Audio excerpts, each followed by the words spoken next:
How's it going, guys? Today I'm going to show you what it's like to drive the all-new Cayman GT4RS from a first-person point of view. They've finally done it and stuck a 911 GT3 motor inside of a Cayman. In the middle of the Cayman GT4RS sits a 4-liter flat-six making 493 horsepower and 331 pound-feet of torque. It's a little bit down on power and torque from the GT3. Porsche claims that's because, since this car is mid-engine instead of rear engine, the exhaust needs to be longer. But the best part about this car is the fact that this side air intake right here, instead of a rear window, channels air into the cabin itself and into the engine right behind your head. Look at this. There is no piece of glass or anything separating you from the engine. It's legitimately inside the car, which is one of the coolest things I've ever seen. It revs to 9,000 RPM, 0 to 60 in 3.2 seconds, a top speed of 196 miles an hour, and it looks really, really cool. Speaking of looks, let's go ahead and shut this door. Coming around to the front of the GT4RS, we've got some differences from the standard Cayman. Right here, we've got a knock-a-duct on each side that adds to brake cooling. Because this car has the $15,000 YSOC package, we've got an exposed carbon fiber hood, we've got exposed carbon fiber mirrors, as well as the side intake, the side blade, and the exposed carbon airbox, and some details in the interior as well. We've got a titanium exhaust that saves 40 pounds over a standard exhaust that sounds so good from the factory. Coming back to the front, we've also got these vents in the fenders to release turbulent airflow from the wheel wells, increasing downforce. We've also got a massive front splitter. Thankfully, we do have a front lift system in the Cayman, so you're not going to chunk that massive splitter. The good news is it's not made out of carbon fiber, so if you do mess it up, it'll be cheaper to replace. For the first time ever, we've also got center lock wheels on a Cayman. Behind that, carbon ceramic brakes with 16.1-inch rotors. And if you really want to spend some money, you can spend $15,000 on lightweight magnesium wheels that save 24 pounds. The rear wing of the Cayman is absolutely massive, similar swan neck design as the GT3. It's actually adjustable. You can loosen these Torx bits right here, and you can adjust the attack angle of the wing. Really, really cool. Also exposed carbon fiber because of that YSOC package. GT4RS end plates right here. Now let's go ahead and hop inside the GT4RS to reveal a very classic Porsche interior. Alcantara absolutely everywhere. Carbon fiber on the sills here. We don't have actual door handles. They're these yellow, beautiful straps right there. Carbon fiber on the door cards. Now you'll notice these seats are actually the comfort seats. Usually they're spec'd as 918 carbon bucket seats, but these are the comfort seats, which we'll talk a little bit about what it's like to drive with these. Because it's got the YSOC package, we also have YSOC RS right here, as well as a YSOC RS badge right there. All right, let's hop inside. Beautiful Alcantara wrapped steering wheel. Doesn't have any other buttons on the steering wheel, which is pretty cool. Very, very driver focused. Now, the only transmission option available is a 7-speed PDK. That's my only gripe about the car. I wish they did have a 6-speed manual option. Because this isn't the full-fledged GT3RS, I do wish that they gave a manual option because it's not going to be as fast as the 3RS around the track. That being said, with a 7-minute and 9-second Nürburgring time, it is extremely fast. That's only 12 seconds slower than the 918 Spider, which has nearly double the horsepower and obviously costs a lot more. Get a closer look at that YSOC badge right there. We've got cup holders right here that pop out, which is pretty nice, I guess. I would never put any sort of drinks in my GT4RS. Interesting shaped vents here.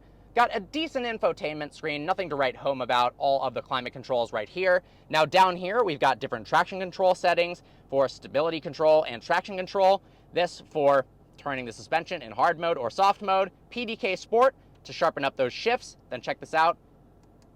The exhaust gets much louder. This is the best mode. And then of course, we've got a front lift button, which when you click that, the front lift actually goes up pretty darn quickly. My favorite part is the fact that if you look right back here, the engine is literally right behind you. I gotta give a special thanks to Black and White Rental Car for making this video possible. They're a rental car company that rents exotics and luxury cars as well as sports cars in Beverly Hills. Great group of people, good rates, make sure to check them out. I've got a link to their website and their Instagram in the description below. All right, guys, behind the wheel of the GT4RS, PDK in Sport, exhaust on. Let's do our first pull. Oh my God. I mean, I know the engine is literally right behind me, but I don't know if I've ever experienced an engine feel that close to your head. I mean, there's no firewall, there's no piece of plexiglass or Lexan or glass of any kind. You literally hear the metallic rasp of that flat six right behind your head. Wow, that is actually unbelievable. Now, we're in the city right now, so we'll do some around town driving to see what the GT4RS is like. I've watched a bunch of reviews, read a bunch of reviews, and a lot of people have talked about how it's pretty harsh around town. Now, I think that has a lot to do with the fact that most people option this car with the 918 Spyder bucket seats. This has the regular comfort seats, and honestly, let's put the suspension back into normal mode. Honestly, it's not that uncomfortable. I think it rides pretty nice, and the seats themselves are super comfortable. If I was speccing this car, I'd definitely go for those carbon fiber bucket seats just because they look cooler. If you wanted to drive this all the time, then honestly, these seats are fantastic. I love this manual shifter. I just called it a manual shifter. It's the PDK shift knob, and it looks exactly like a manual. It looks pretty cool. As I've mentioned, obviously, I do prefer if this car was a manual transmission, but you know what? The PDK is so razor sharp that it is not a bad alternative. So here's something I haven't seen, putting PDK into normal mode in automatic and seeing what it's like around town. Now, obviously, we're gonna get up a little bit into the hills and open this car up more because that's the point of the GT4RS. This is a very track-focused road car, although it feels a little bit more road-oriented than I was expecting, which I'd imagine has a lot to do with these seats. But right off the bat, just that intake noise behind your head is absolutely insane. Let's see if I look back, can I see? Yep, you can see where that intake comes in because this has the YSOC package that's finished in carbon fiber. You also have YSOC RS here, as well as YSOC on the headrest itself. Alcantara absolutely everywhere. Porsche calls it Race Tex. I don't know why. I guess they're trying to be unique, but it is obviously Alcantara. Unlike the GT3RS, we don't have any buttons on the steering wheel itself, so we don't have a control for the driving modes or the brake bias or the rear differential or traction control. It's really, really driver focused. All you have is a steering wheel. You don't even have buttons or commands for the infotainment screen. Nothing whatsoever. Not even volume. Almost every car these days has a volume controller on the steering wheel, but this doesn't, and honestly, I'm super glad they did that. While I do think that the GT3RS steering wheel looks visibly cooler because of all those little knobs, it's more complex, and you're not actually going to play with that most likely while you're driving the car. Particularly if you're on the track, you could easily set it up on the screen, get it in the right mode, and then just focus on the steering wheel and the driving experience. You know, because of that intake noise right behind your head, it honestly makes a different sound than you're used to in a 911 GT3 or GT3RS. Obviously very similar, throaty, and then at the upper RPM range, by the way, revs to 9,000 RPM, it gets that high-pitched wail, but it does sound different in this really unique way, which I'm very much a fan of.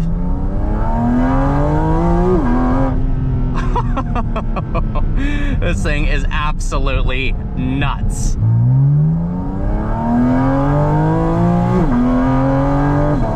There is so much more intake noise than almost any other Porsche. It's pretty ridiculous. Now, brake pedal feel, it's very firm, which is nice. It's got a very racing feel to the brakes.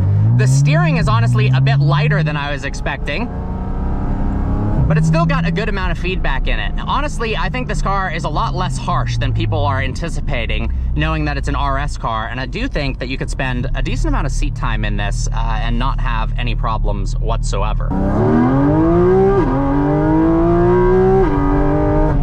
Oh my God. I mean, that just sounds absolutely ridiculous.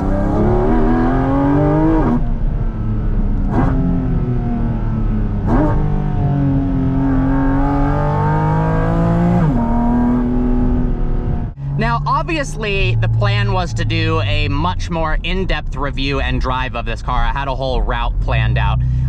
Unfortunately, but obviously fortunately for the owner of this car, he sold it this morning, and we're at 92.8 miles, and I have to keep it under 100 miles for obvious reasons. So a bit limited in the places that I can drive this car.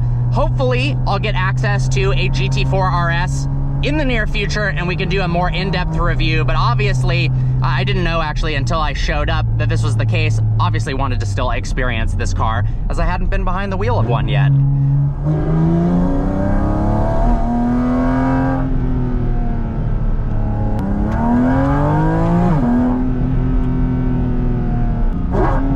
Oh my God, that downshift is just absolutely ridiculous. So the ultimate question is the Cayman better than the 911 GT3? Because they finally put a GT3 powertrain in the Cayman.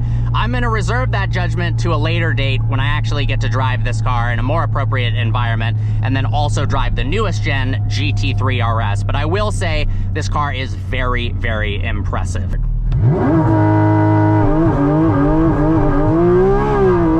Oh my God, that is ridiculous. And the fact that this car is completely stock, titanium exhaust from the factory, and it sounds like that, there is no way you need to add an aftermarket exhaust in this car. It truly is that ridiculous from the factory.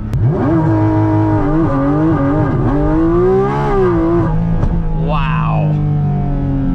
Well guys, I hope you enjoyed today's video. Like always, please browse the channel and subscribe. This thing is just unfreaking believable. Special thanks once again to Black and White Rental Car for making this video possible. All right guys, see you next video.